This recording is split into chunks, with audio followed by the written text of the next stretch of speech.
Don't matter how it ends, matters how you stand. This is Lavoy Finicum.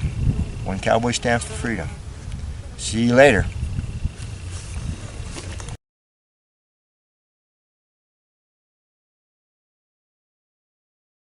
Glad to have you here. So in case you didn't know, Ron is going to be our speaker today. And Ron is from a group called Feds for Medical Freedom, which has recently changed its name to Feds for Freedom. So you'll find all the information on our video when it comes out.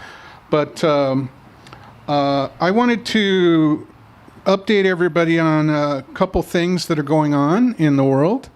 We're going to have, at the end during the open mic period, Kaylin is here, and she's going to give us a little update about Edward Badalian's situation. And so Kaylin will be talking to us at the end. Also, as many of you may know, and some of you may not know, there is now trouble brewing in the Middle East. And this is a very dangerous situation because it could lead to a catastrophic war. And so I would just like to encourage everybody to say a prayer to try to end this somehow peacefully. It's going to be very difficult, but say your prayers tonight because the world needs it. Yeah. So I wanted to talk a little bit about these mandates that Ron is here to talk to us about. I just wanted to make a point. If you read the preamble to the Constitution, which I'm not going to read much of it, but basically it says that the federal government was given these rules in the Constitution to abide by so that they didn't get out of control. So they didn't think that they were in charge. So they understood that the people are in charge. Obviously, they've forgotten that. And if you think about the word mandate, who really can issue mandates? If you think about who issues mandates, the boss. The boss. So they must think they're the boss of us. They've got it backwards. They think they're the boss and we are their subjects. So that's they're trying to go back to the old monarchy system, or even further back into outright despotism, as John will tell you. So they think their attitude and their demeanor is that they're the boss. And if they can tell you what you have to do with your own body, then they're more than just a boss. Don't they become an owner of you at that point? Aren't they slave owners? If they can force you to put something in your body, don't they become slave owners at that point? So the Fourth Amendment, the very beginning line of the Fourth Amendment to the Constitution says, the right of the people to be secure in their persons, houses, papers, and effects. So you have the right to be secure that your body is yours. Now, I don't want to go too far into it, but we signed a treaty, and the United States signed a treaty wherein it outlined that it is a war crime to force people to undergo medical experiments against their will. So we're signatories to that treaty.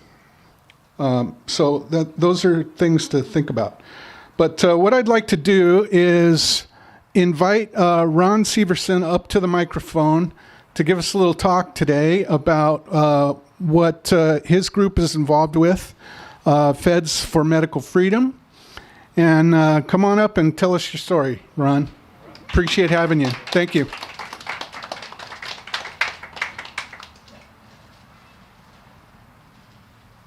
All right, thank you for the introduction, and thank you for the invitation.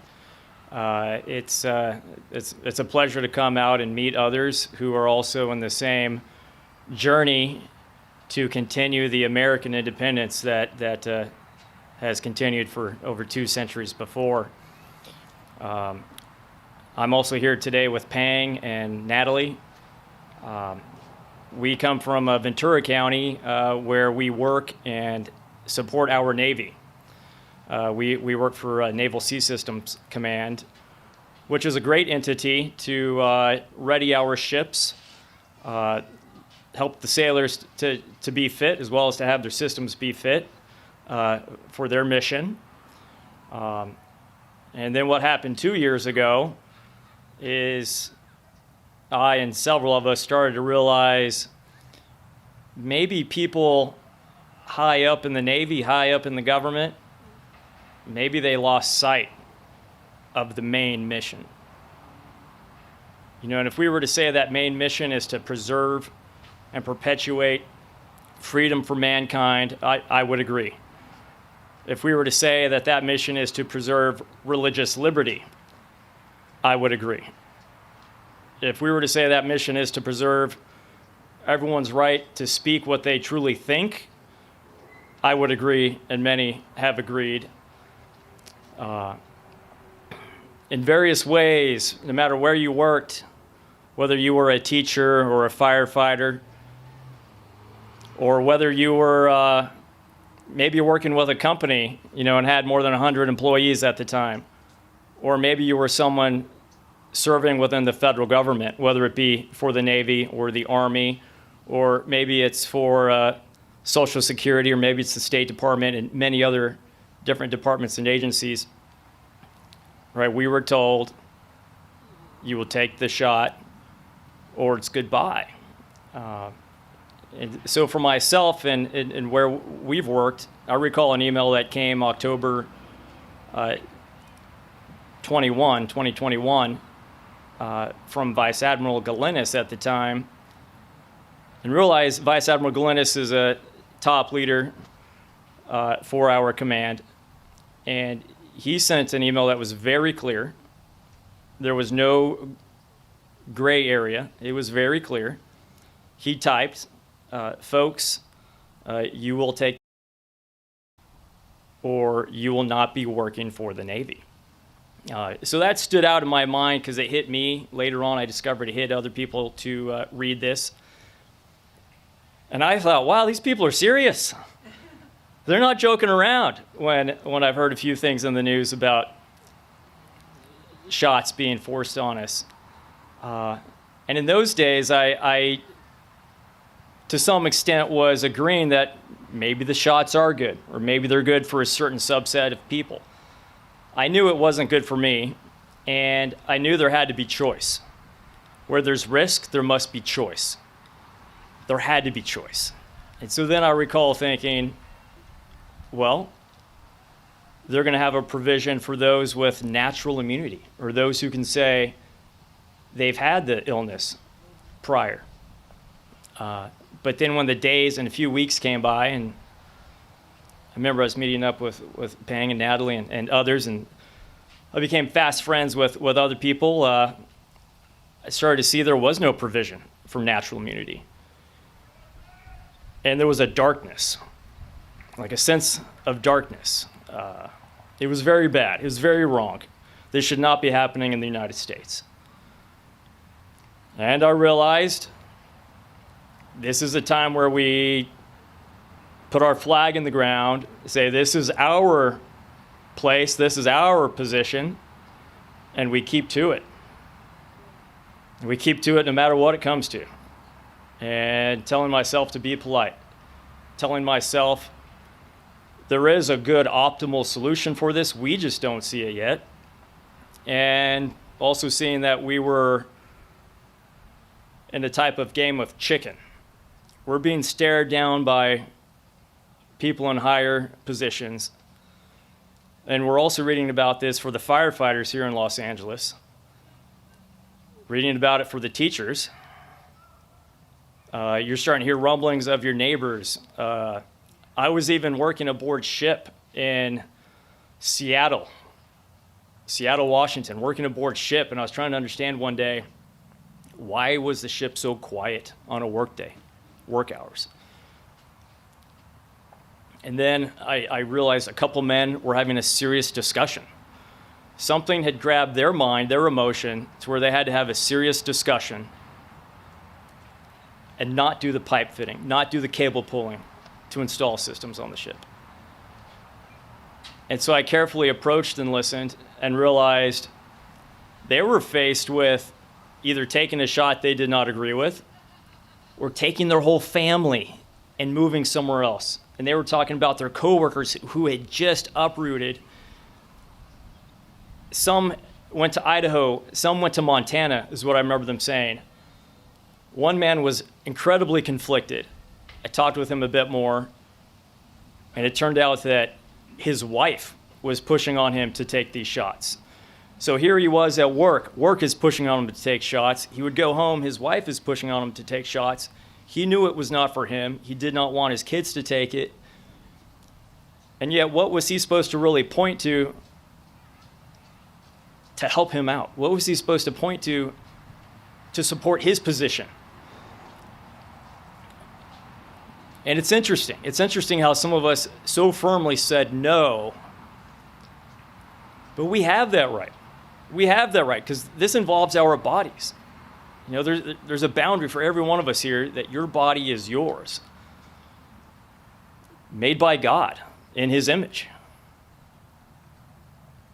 And I remember leaving that day and starting to realize this problem was welling up and we needed some kind of resistance, some kind of solution, a best way forward. Again, when I was back in California and met other folks that already had formed a resistance, learned there was a name. There was a name for the group that was forming among those I had worked around. And the name was Feds for Medical Freedom. And I got to meet other good people through the association there. And then learned that folks on the East Coast who had started this group, Marcus Thornton, Megan Guerrero, and others, they had already gathered, information and already were looking to set forth a lawsuit to go against the executive order for us to take the shots. The executive order that we were placed under as federal employees was Executive Order 14043, and there was another one, 14042, that was for those who are contract employees. Essentially, the executive orders were much the same. It was just defined whether you're working exactly as an employee of the federal government or contract support. And then attention went towards lawsuits. It's an ugly thing to think, wow, here we are faced with participating in a lawsuit. It's concerning to wonder, what will this cost? How much time will go by? So people pulled together, and it was great to see people pulling together. It carried me through that dark time. Because, things were dark all the way into January of 22. Very, very dark, I would say. Very unsettling. People were looking to find other work. People were looking to become entrepreneurs. A lot of questions at that time. Though just before Christmas, a case was filed in federal court. And then come January, a month later, because there was a request by the lawyers to have a emergency temporary injunction. And I believe it was January 21st of 2022, where Judge Brown did provide relief. In fact, he provided very broad and wide relief, not just for those with Feds for Medical Freedom, not just those who were a part of the lawsuit, but in fact for the entire federal workforce under Executive Order 14043. And I believe it was a week or two prior to that, there was another case that better fit pushing back against the other executive order for the contract support. So that was the tumultuous start, the difficult start. And since then, Feds for Medical Freedom has continued to work within the federal government to inform people of their rights and to work throughout public and also to work with other organizations who are standing up for rights. The case, to my knowledge, I'm not very close to what's happening with the case, though what has happened is the temporary injunction was unlocking the door to buy us time. Then DOJ, the federal government, did not like this. And then there was a 3-judge en banc panel who reviewed the case primarily on the jurisdiction. And of those 3, 2 of them found, so a majority, 2 out of 3, found that they did not agree with our position. And so then it looked very bad for us. And then our side appealed. Then it went to, well, there was a request. First, I should say that there was a request for the full en banc, which is a panel of 17 federal judges in the Fifth Circuit. And that was accepted.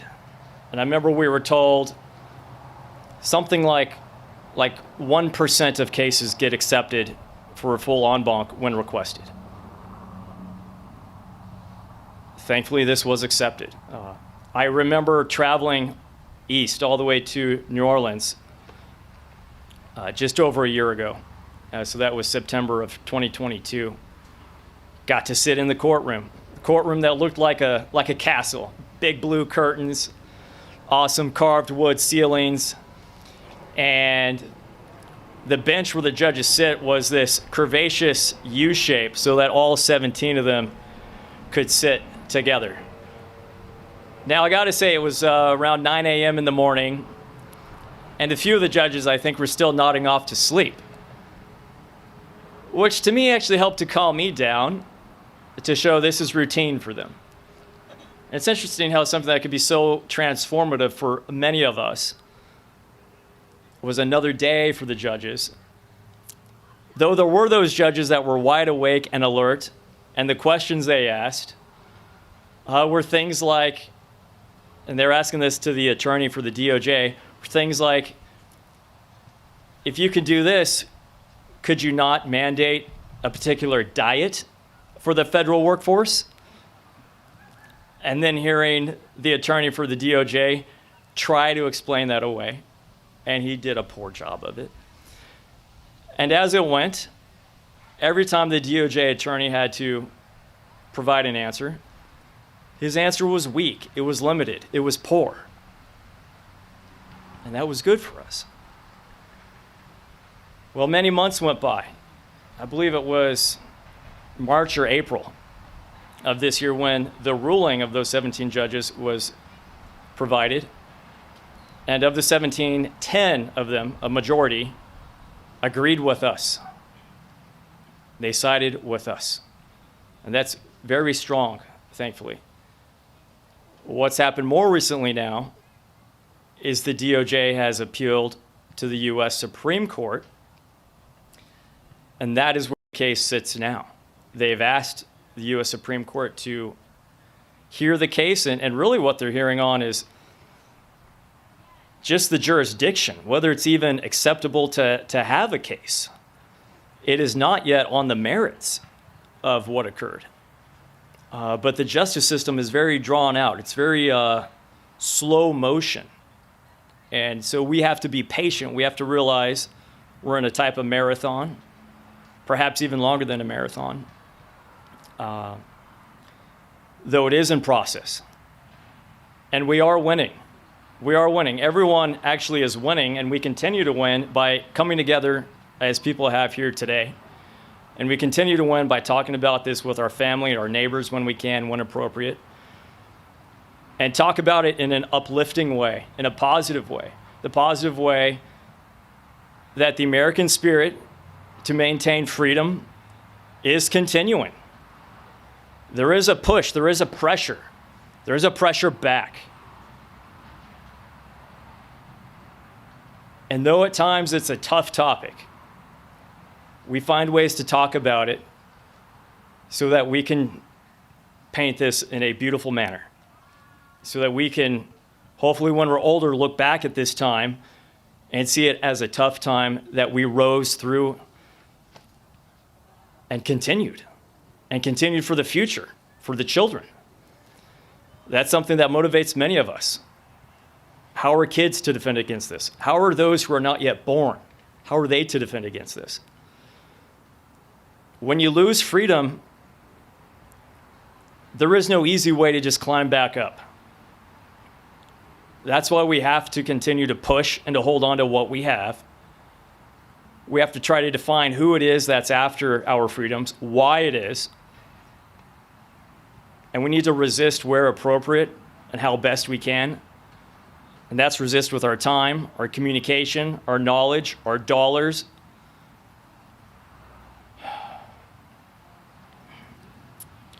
We have to realize that outlets, whether it be utilizing the legal system or coming to assemble, this is where we can blow off some pressure and we can logically prepare ourselves to take aim for our next steps in ways that are legal, ways that are right.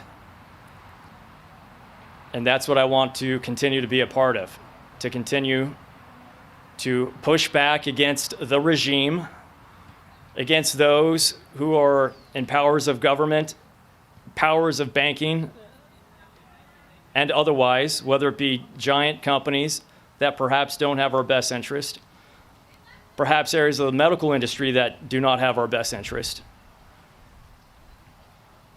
We have to somehow help everyone to realize what it is to be human. We can't forget that. And to be human involves preserving our choice, our bodily autonomy. So yeah, the organization Feds for Medical Freedom, and now Feds for Freedom as the new name, I see as the best way forward for those who are with the federal government to network and to continue to push back and maintain our rights. Thank you.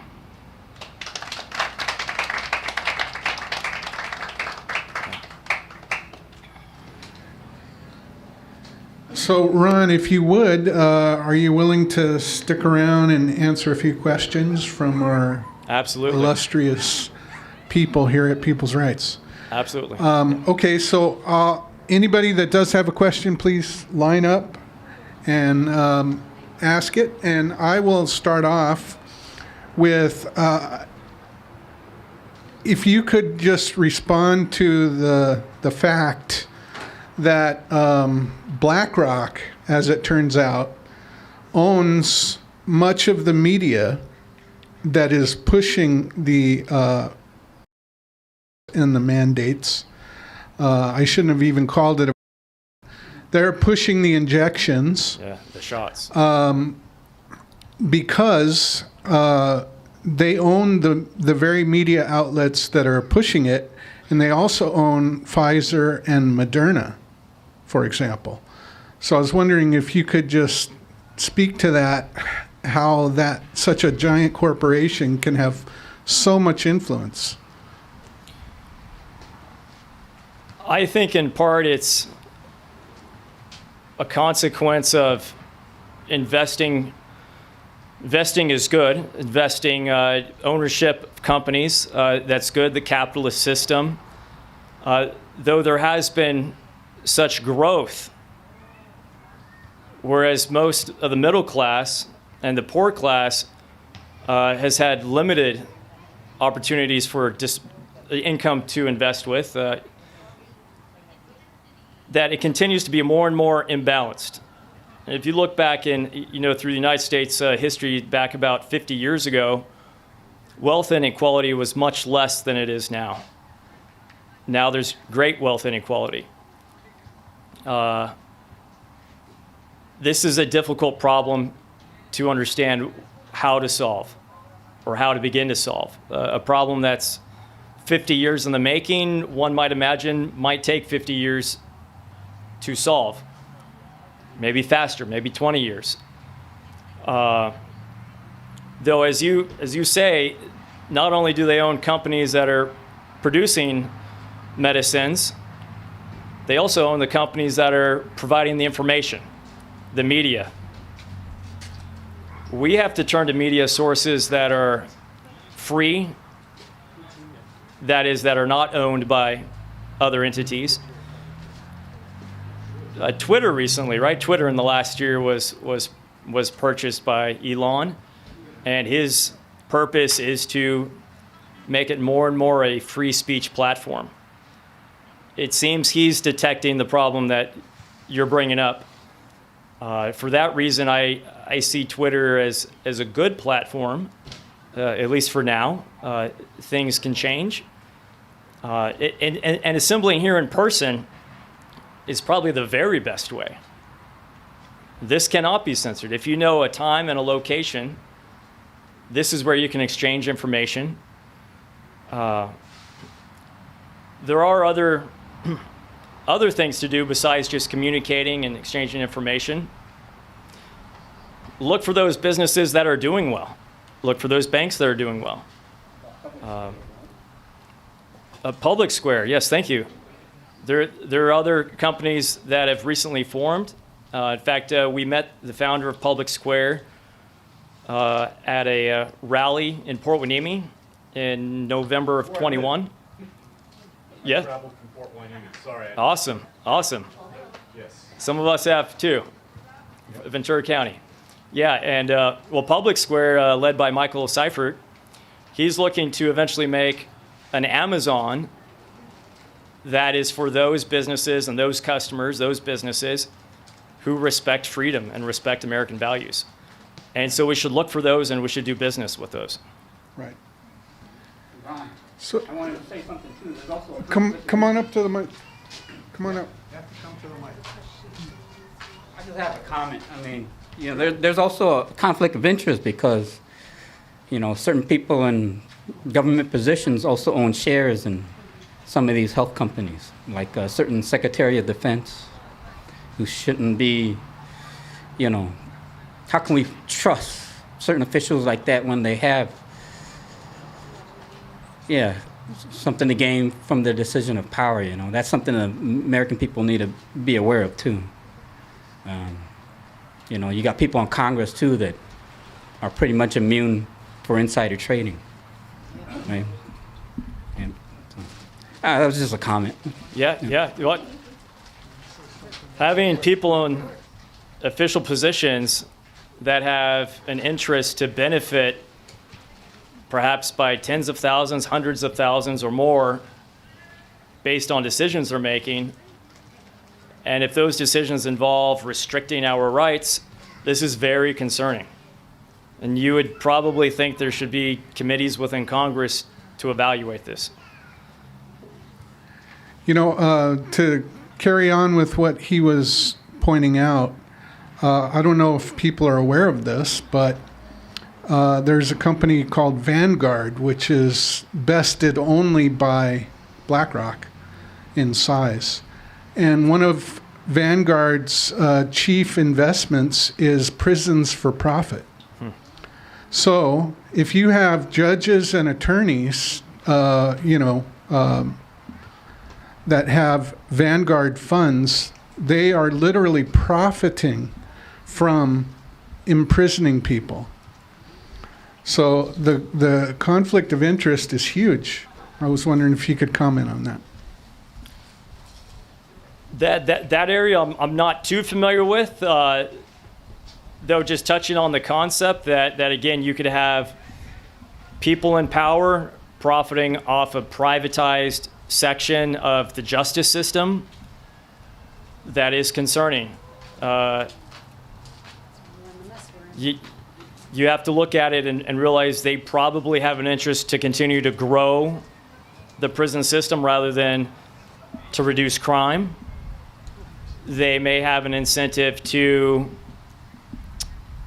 release people, bring them back in again. I have not looked at this carefully enough, though, but you can start to pick apart a chain of incentives. You could do this in almost any area. And there is a reason why some things are best run by the public for the public versus being privatized, especially in an area of justice. Justice historically has been well run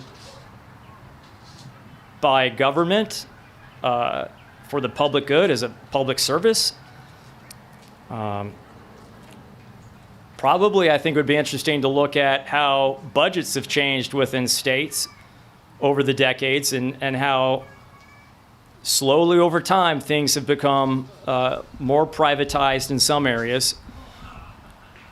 And then it creates a bit of a stickiness against reform or against actually running the system for the best interest of the public. It becomes for the best interest of the owners of that company. I had a question, changing topics. Where are you at now with the Fed for Freedom? Do you have to get shots? Are you working? Where are you at with that? I am still working. Most of us are still working. I do want to speak, though, to those who did lose their position. There are some who at this point are now prior federal service, because the federal government being essentially a hodgepodge of many agencies and departments, and with the rapidity of how fast things evolved right after the issuance of the executive order from the Biden administration, there was a patchwork of individual policies. And I believe even within Department of the Navy, there were differences among individual commands. So yes, some people did lose their position. Some people were so fed up, they left. There were those who were near retirement and they said, time to retire now. So there has been a big impact. Hey, Ron, can you speak about the accountability issue we have that we're working on? Nobody held accountable? Yes, yeah, accountability issue, yes. So the question is, can you speak to the accountability issue? Yeah, to this day, no one has been held accountable. Certainly no one at a high level, no one at lower levels. It's aggravating.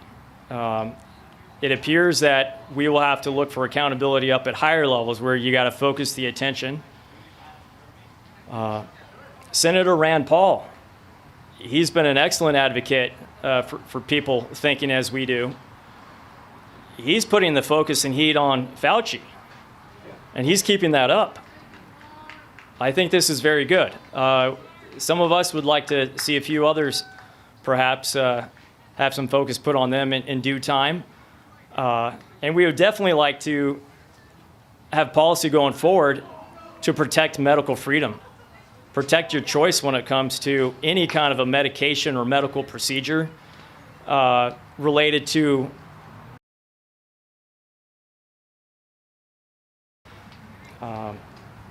especially, we got to remember these have been emergency use authorization products. Not only that, but they also have a makeup that has never been provided to the public at large before, these mRNA.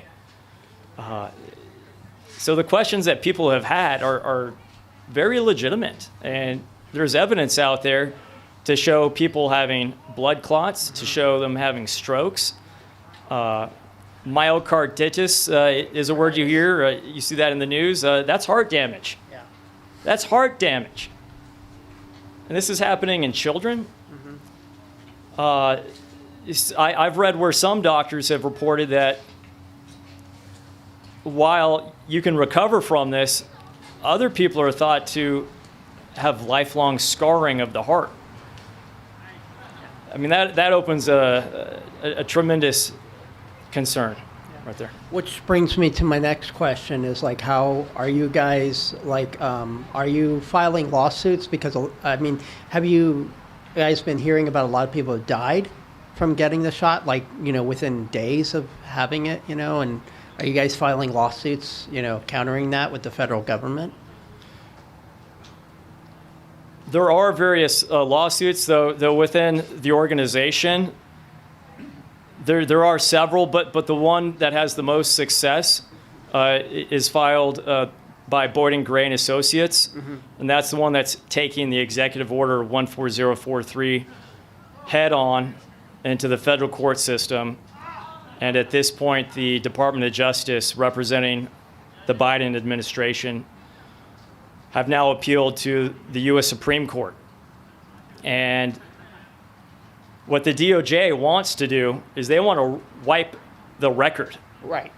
So the success to resist, they want to knock that clean like it never happened. And we could use our imagination. Do they want to provide another executive order sometime soon? Or do they want to lay the groundwork so that in another 4 years, they're going to do something like this again? Because technically, I mean, like, I was faced with that with one job too, and I told my employer, "Well, are you going to be responsible if I die? Are you going to be responsible? Because you're the one that pressured me into doing this." And luckily, I left that job. You know, I didn't get to that point, but you know, I feel for a lot of people that have been pressured with that, because that's just tyrannical. You know, there's a lot of case studies of people have been sick, dying left and right, and it's like, are you responsible for that? Because you're pushing me to do that. You know, and They should be. Insane. They They should be. They should be held liable for that. When it's at work by an employer, you're saying, no, thank you. Yep. And they're saying, yes, you will. Yeah. And they're holding your paycheck as the thing they're dangling before you. Yep. There's a word for this: coercion. It is felony coercion Yep. to dangle your job before you, or to dangle the prospect of firing you based upon a medical decision. COVID penalty run by Brian Ward. On Twitter, he is God's Riddles. He's an excellent resource of information on this specific topic.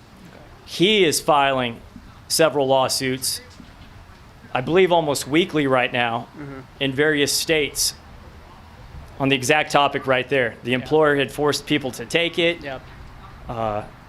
It's a deep violation of rights in Serious. several respects. Yeah. In fact, again, because this is EUA, emergency use authorization, it actually falls into another subset of law and regulation, which is stricter. Based on what I've read from him, in the past, Congress provided authority to the Secretary of Health and Human Services. So somehow in the past, Congress provided tremendous power to one person. It's concerning as to how and why that was allowed to occur in the past, and we could probably say that's something that should change in the future. Congress should probably especially with undo that. Pfizer. Especially with Pfizer. I mean, Yes, it's bullshit, yes. You know. So. Yeah. Hi, my name is Ira.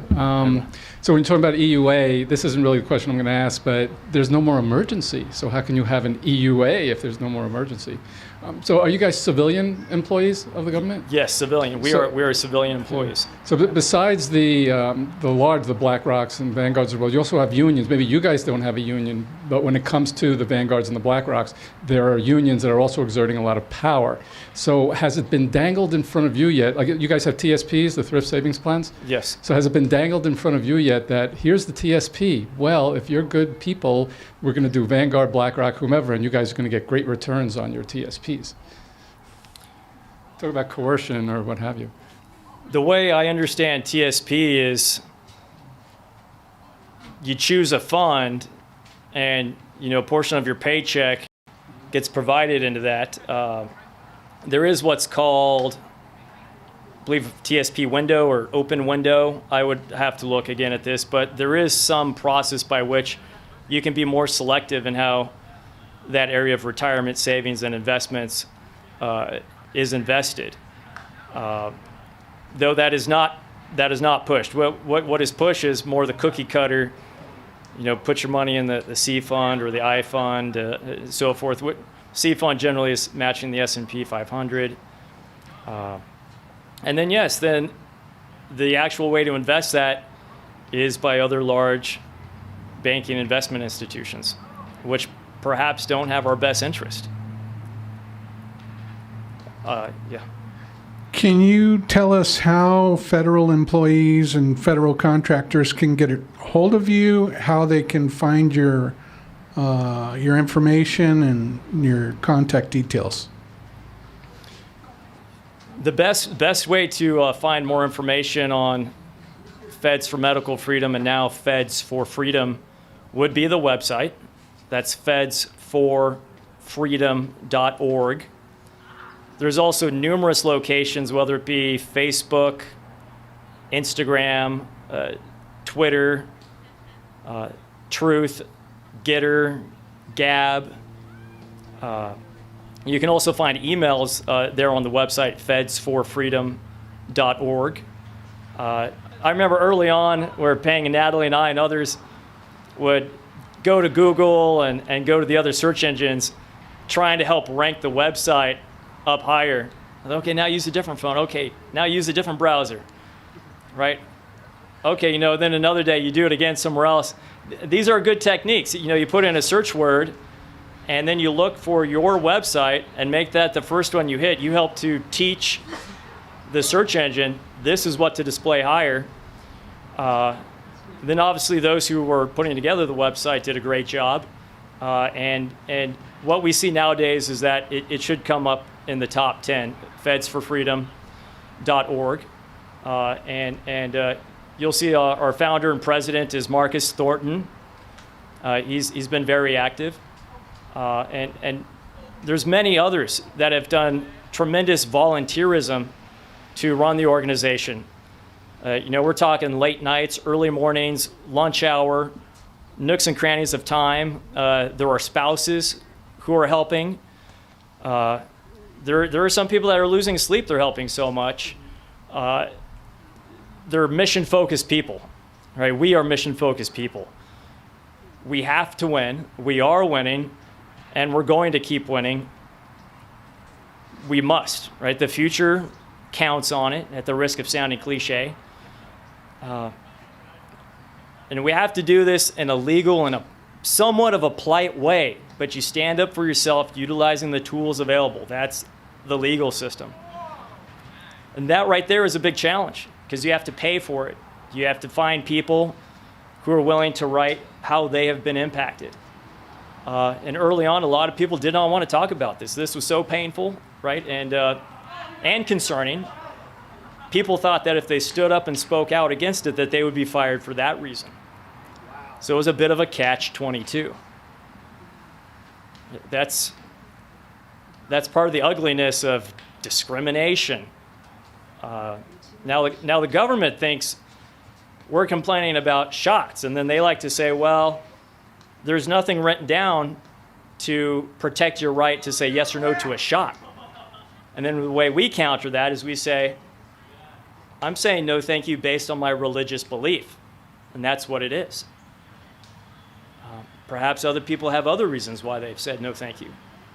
But religious belief is protected. It is constitutionally protected, and we are exercising those rights to maintain these rights.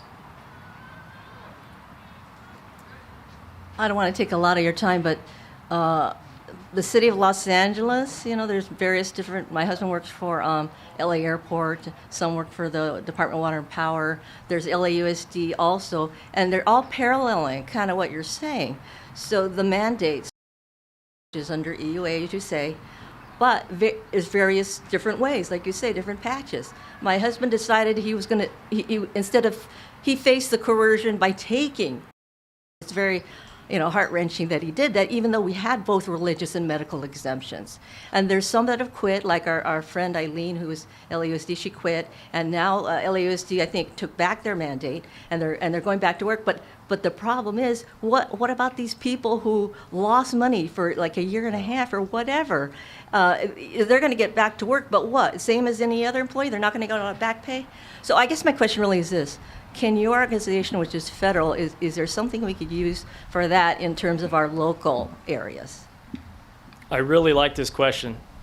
I really like it because I've heard other people say similar concerns.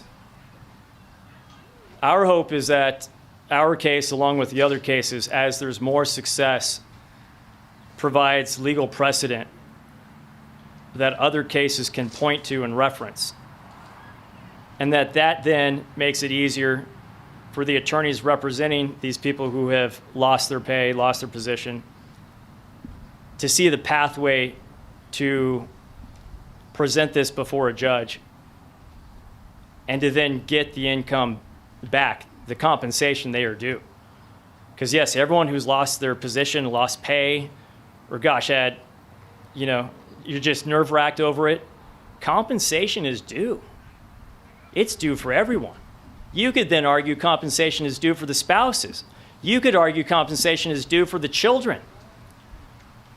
Right? The turmoil that I could imagine that's happened in some families, especially then being faced with having to uproot and relocate and then go find another job in a brand new town, possibly where there's no one there it's really a wild, interesting time. But people have been heavily impacted, though most who took the shot and who thought nothing of it, they don't see this. And it's important that we continue to share the story of what's happened and happening so that we can alert, inform, and awaken others who have not seen it. They've either not seen it because it's been pushed out of their view on purpose, or they've not seen it because they always look away. I've seen both happening. I think what will happen, it's just a guess, right? But right now we have the 118th Congress, U.S. Congress. This Congress has a subcommittee on the weaponization of government, led by Jim Jordan, right? And there's others. So there is a large effort underway, in fact, in Congress, to come to grips with what has occurred, to acquire the facts, to digest this, and to provide a report to Congress January of 2025. That will then be the start of the next Congress, 119th Congress. Perhaps the 119th Congress will be able to see wrongs have occurred, and then they can perhaps lay forth something to help you and all those you know and all those we all here have known. There should be help for LA Unified School teachers and other teachers out here in Pasadena. There should be help for LA City firemen. There should be help for all the nurses and the doctors, whether they be in California or even elsewhere in the country, and on and on. All of those people are part of businesses that were more than 100 employees, rather arbitrary number. As long as we don't give up, as long as we keep talking about it, find a way to enjoy this. Find a way to find happiness in life again, yet maintain the fight, maintain the pressure, maintain the resistance, and put a waypoint out there of January 2025 to see that maybe there's going to be a big change.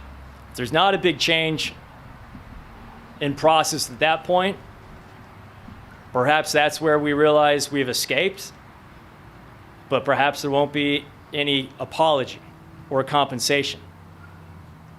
We will have to work for it, though. Thanks very much for coming for so far. My question is, how was the federal government and the military in terms of religious exemptions? Ooh. I think religious exemptions, we as employees in the federal government were asked to fill out religious exemptions, I believe as early as right near Halloween, end of October 2021, and then a lot happened early in November that year. A whole lot happened. In fact, I recall the term religious exemption was used. Then it became a religious exception. There are different definitions between the word exemption and exception.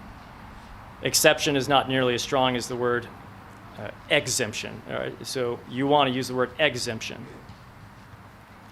I did fill one out. A lot of others filled one out. Really kind of strange to be at work and to be filling out a form where you provide your basic information, fill in the paragraph, and there was the implication that you were to write something about your faith, something about your religious belief that blocked us or blocked myself from taking the shots. I wrote something to the effect that my DNA as designed by God is good as it is. It need not any help by man's medicine, certainly not with me being healthy already. Very concerning, because then these were also aggregated into various databases. And really it was apparent what was occurring. It's a purge of the federal workforce. It's a way of identifying, applying pressure, and saying you're different, put your dunce hat on and sit in the corner. I think a lot of us were thinking back to 1930s, 1940s in Europe. It's like, this is how that probably started. Yeah. I'm wondering if you have heard of the term mass formation. You just alluded to it by referring back to World War II era Germany. So do you think that's what's happened to us? We've undergone that sort of mass formation, or at least a lot of us have. Whether by intention of those in positions of high leadership or whether it occurred as a natural consequence, I'm not quite sure, but I would say yes, a mass formation, hypnotism or psychosis has occurred. The idea that everyone would have to take it. You'd have to take it to protect your mother. You'd have to take it to protect those at your house. You'd have to take it so that you yourself would survive. Even though at that point we'd all lived a full year with the virus around, I was certain I had already had it, and I recovered. Though it was bad for me. I should be clear on that. It was very bad for me. I had it, I believe, December 2019. Though I kept my physical fitness up.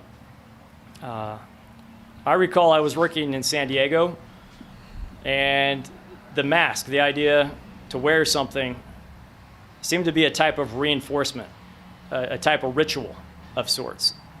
A blankie. I'm going to put this on and I'm going to be safe. And then at the same time, they spooked everybody by staying home, by what they put on the news. I remember the Christmas music on the radio as I drove around in April. It's like, this is strange. But I tried to just stay busy in what I needed to do. And I'm sure most of us here did as well. But yeah, did people in a higher power really have a full plan to do what they did? There must have been some who did. Here's something interesting. Many years ago, I attended Fresno State, and I would read in the Henry Madden Library, the big building library on campus, Central California. And in about the year 2000 and 2001, I was concerned what could be done by those who want to harm our countrymen, our nation. I'd even happened to take a class on the Vietnam War, and modern warfare that was taught by a colonel in the Air Force. Very small class. But in a nutshell, I remember he said, well, the knowledge of that time was there are people out there that want to bring harm to Americans, but we can't do much about it until they do. Well, when there was harm that came upon us, and there was the concern about the anthrax in the envelopes, I believe sent to Senator Daschle. I remember some of that. Anyways, I went to the library and perused books. Some of them were biological agents, books written in the 70s and the 80s. And the point I want to make, there was a paragraph I read in one of these books that the purpose of biological warfare is to disrupt and to cause great damage to economies. And this book that was written either in the 70s or 80s used the word trillions, damage to the trillions of dollars.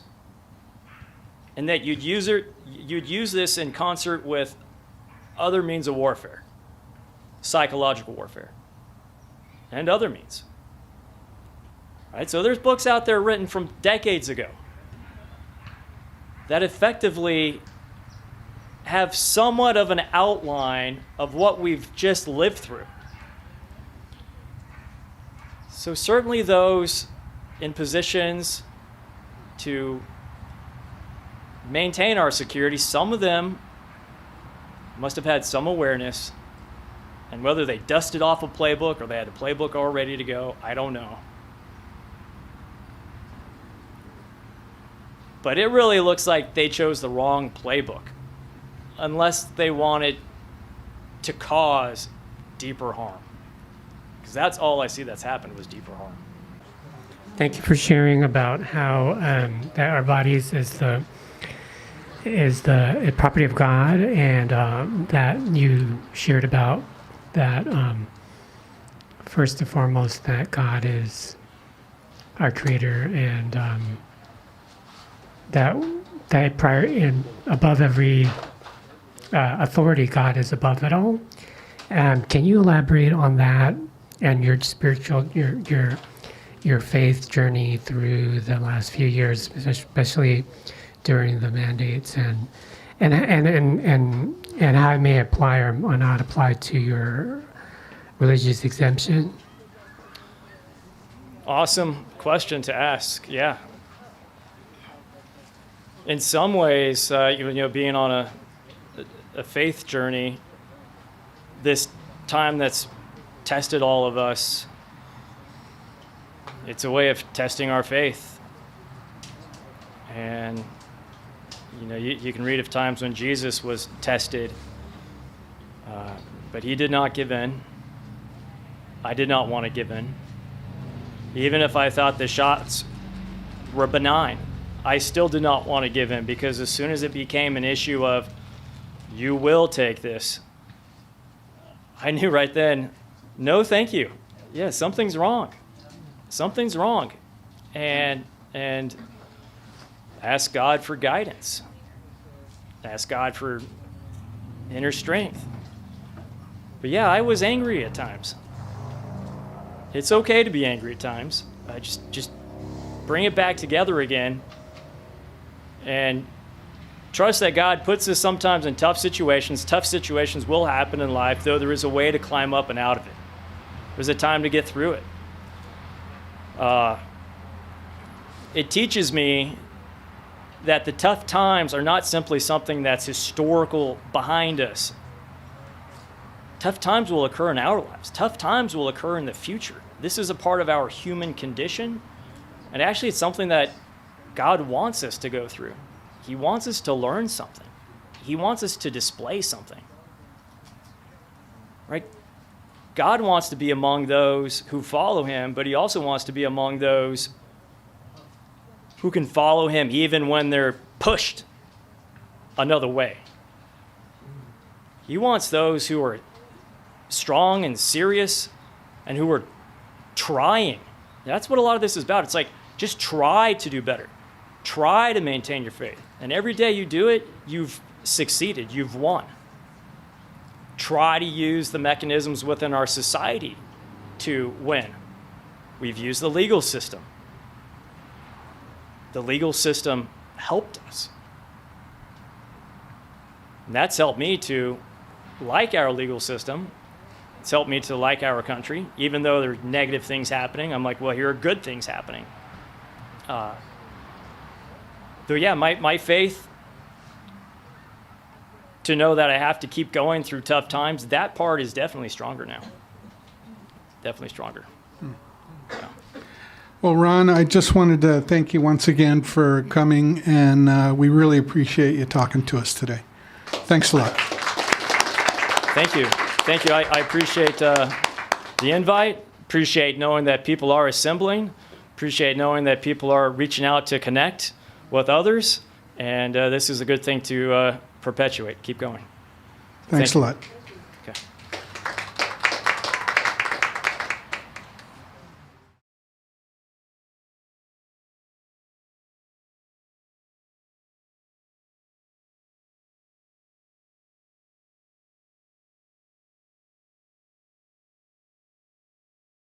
It's happening everywhere. They're going after anyone who opposes them. They took Tucker Carlson off the air. They're labeling Christians as domestic terrorists. They arrested the former president of the United States, Donald Trump. The same people who locked the country down for 2 years, who pushed experimental vaccines on the population, and who attacked anyone who are opposed to this, are now coming after people like me for speaking out against their injustices. I took a stand, and for that I have spent time in prison, faced numerous threats against myself and my family. And now, with lawsuit after lawsuit, they're trying to take my income, my business, and even my home. I could have avoided all of this. I could have just stayed home. But that's not what Americans do. Americans stand against injustice, wherever we see it, even when it's coming from within, even when it may cost us our own lives. You want what is happening in this country to continue? If the good people in America don't stop this, who's going to? We have work here to do. We have to confront this head on. We have to end this threat to our way of life. You need to join people's rights. Get involved and get together with your neighbors, because that's where it begins. No one is going to do this for us. It's going to be up to you and me, everyday Americans who love this country, to come together and put a stop to what is happening.